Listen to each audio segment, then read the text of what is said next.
Okay, so in this video, we are going to go ahead and talk about a 4-point corner pin.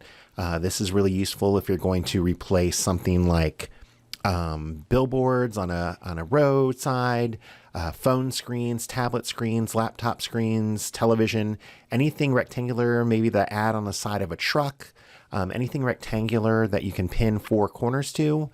This will track those 4 points and give us a perspective motion track as well as warp and perspective.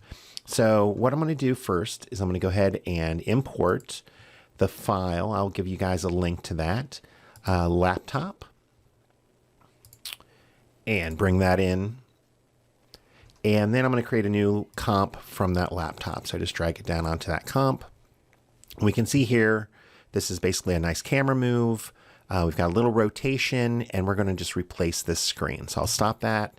I rewind back to the beginning, and if you don't have your tracker up, just go ahead again and right click on your laptop, go to track and stabilize track motion. And now we can see that it's opened up and we've got our tracker over here. So what we want to do, make sure it's on laptop for our source. Current track, tracker 1, that's fine. Track type, instead of transform, we want to go to perspective corner pin. All right, and now you can see all of these are grayed out because there's no options here. And then what we want to do is come in here, and I'm going to zoom in a little. And remember, don't grab the little crosshair, the plus. Grab a little bit outside in that open area, and then we'll just come up here, set our first pin right on that corner. Again, look for those little pieces of contrast. Come up here, you can see it zooms in so we can get a nice track. Same thing here. Sometimes you might see footage or with a green screen or a dark or a one color blue screen. That's so you could use a keyer as well, and that should be fine as to do this type of technique also. So once we've got those 4 points set, we are good to go. So let's just go ahead and hit track forward. Now, if you didn't rewind your clip and you're somewhere in the middle, you might have to analyze forward and then go back and analyze backwards to make sure you get all your tracking points here. So I'm going to go ahead and hit that. It's going through. You can see it is moving each point separately and tracking our laptop screen. So what we'll do is we'll just go ahead and use that same footage we used in the other video, that canyon footage, since it's already loaded in here. Again, you can put any footage you want. The one thing you want to make sure is that it's the same aspect ratio as what the screen you're replacing, or it will scale it down and kind of squash it or stretch it. So you just want to make sure that's going on. All right, so we're here, we're good.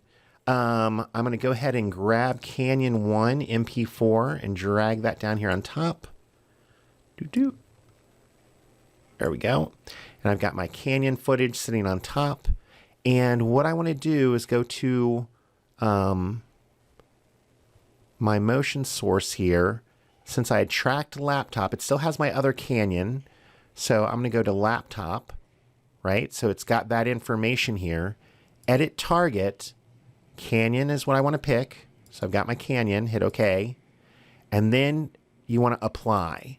So once I hit apply, boom, you can see it snaps the Canyon into those 4 corner points.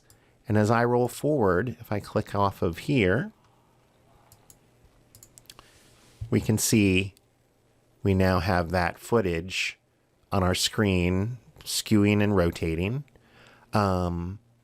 You might want to add a little bit of a emboss or a little shadow. Maybe even on Canyon we could go back in, do a little color correction we can always use our old friend the Lumetri here, Lumetri color, and maybe we're just going to bring down, we could try the white balance here. So if we come in here and pick something white, so we know this is kind of white, that might give us a little adjustment on there.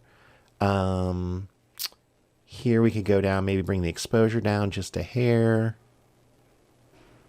Just kind of match what's going on in the scene a little bit. So maybe those highlights a little bit down, even though it would be emitting light.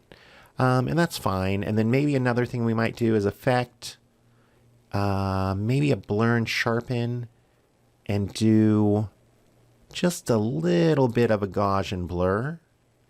So we can see here just something to give it a little softness. So it's compared to everything else in the scene. And again, that's how it just depends on what you're going for, how you want it to work.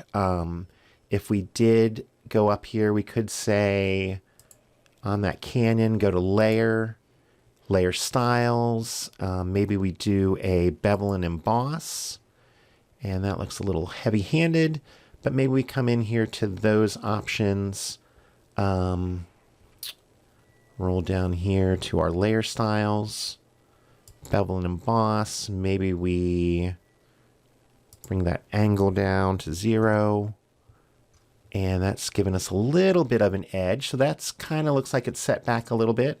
So maybe then at that point, we want to just change that depth a little. And now that'll might give us just a little bit of depth so it feels a little more connected. All right.